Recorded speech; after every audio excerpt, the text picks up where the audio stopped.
Assalamualaikum warahmatullahi wabarakatuh. Saya Rizky Zairisma, calon guru penggerak angkatan 4. Hari ini saya akan menyampaikan koneksi antar materi dari modul 1.2 terkait nilai dan peran guru penggerak.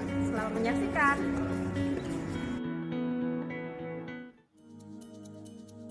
Fasilitator saya adalah Ibu Sri Subekti dan pengajar praktis saya adalah Ibu Naning Murtianingsih. 5 nilai guru penggerak yang saya pelajari pada modul 1.2 ini adalah mandiri, reflektif, kolaboratif, inovatif, dan berpihak pada murid. Mandiri maksudnya guru memiliki kemandirian untuk mengupgrade dirinya, meningkatkan pengetahuannya, dan skill untuk mengajar. Reflektif berarti guru senantiasa meminta feedback dari rekan sejawat, dari mungkin siswanya juga, orang tuanya untuk merefleksikan kualitas pembelajarannya, untuk memperbaiki apa yang bisa diperbaiki dari pembelajarannya. Selanjutnya, kolaboratif. Kolaboratif ini berarti guru memiliki semangat untuk bekerja sama atau berkolaborasi dengan guru lain atau dengan pihak-pihak luar yang bisa mendukung keberhasilan pembelajarannya. Yang selanjutnya adalah inovatif. Guru selalu membuat inovasi, guru selalu membuat ide baru untuk menyelesaikan permasalahan atau kendala yang ada di dalam kelas. Jadi selalu suasana kelas itu terasa baru dan menyenangkan. Kemudian yang terakhir adalah berpihak pada murid, dalam artian guru selalu mempertimbangkan kebutuhan murid, apa yang mereka suka, sesuai juga dengan filosofi Ki Hajar Dewantara yang sebelumnya dipelajari di modul 1.1. Nah, peran-peran guru penggerak yang kita pelajari, yang sudah saya pelajari pada modul 1.2 ini, yang pertama adalah menjadi pemimpin pembelajaran. Maksudnya seperti apa?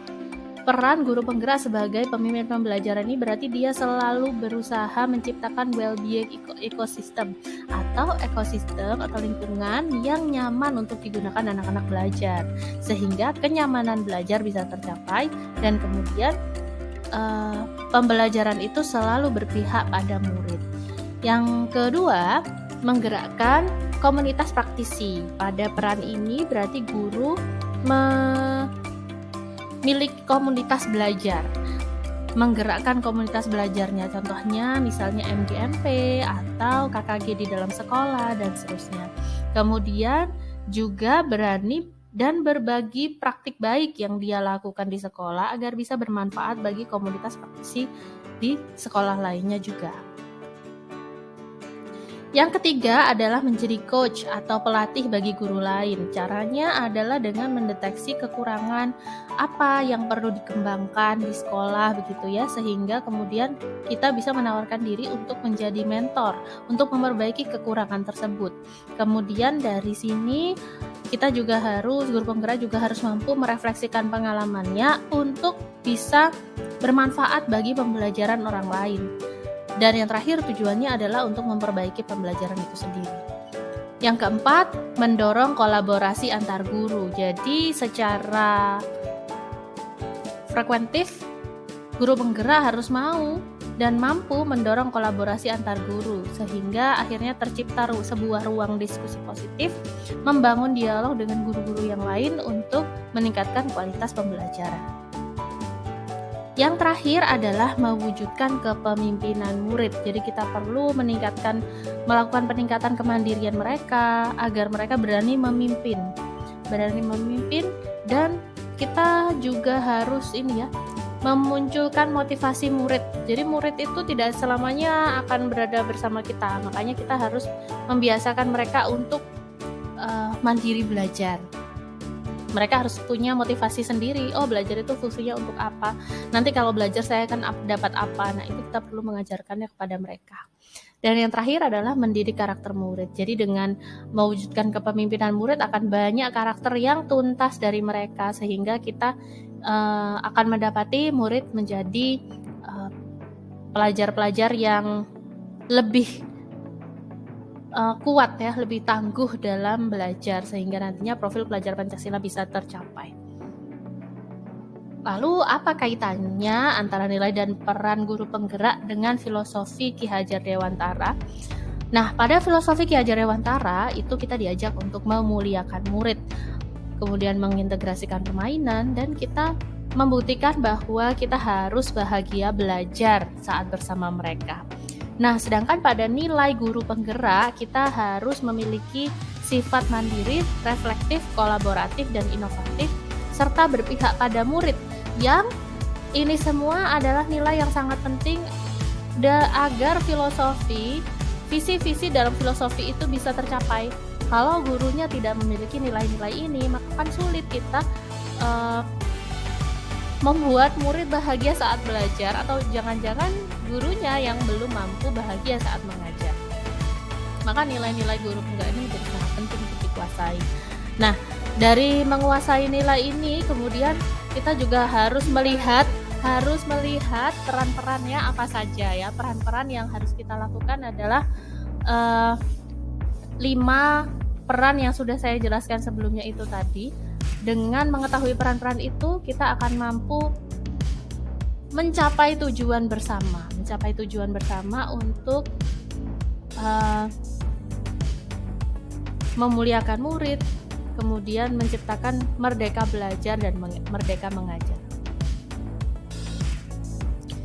Pada demonstrasi kontekstual kemarin, saya sudah menjelaskan terkait saya ingin jadi apa.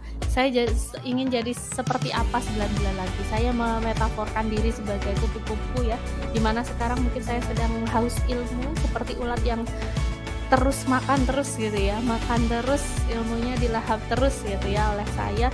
Dan yang saya inginkan adalah 9 bulan lagi saya memiliki semangat mengembangkan diri yang baik, kemudian pantang menyerah gitu. Kemudian nilai-nilai yang saya kuasai adalah nilai-nilai guru penggerak yang tadi saya sebutkan, kemudian nilai-nilai lain seperti religius dan berwawasan kebangsaan.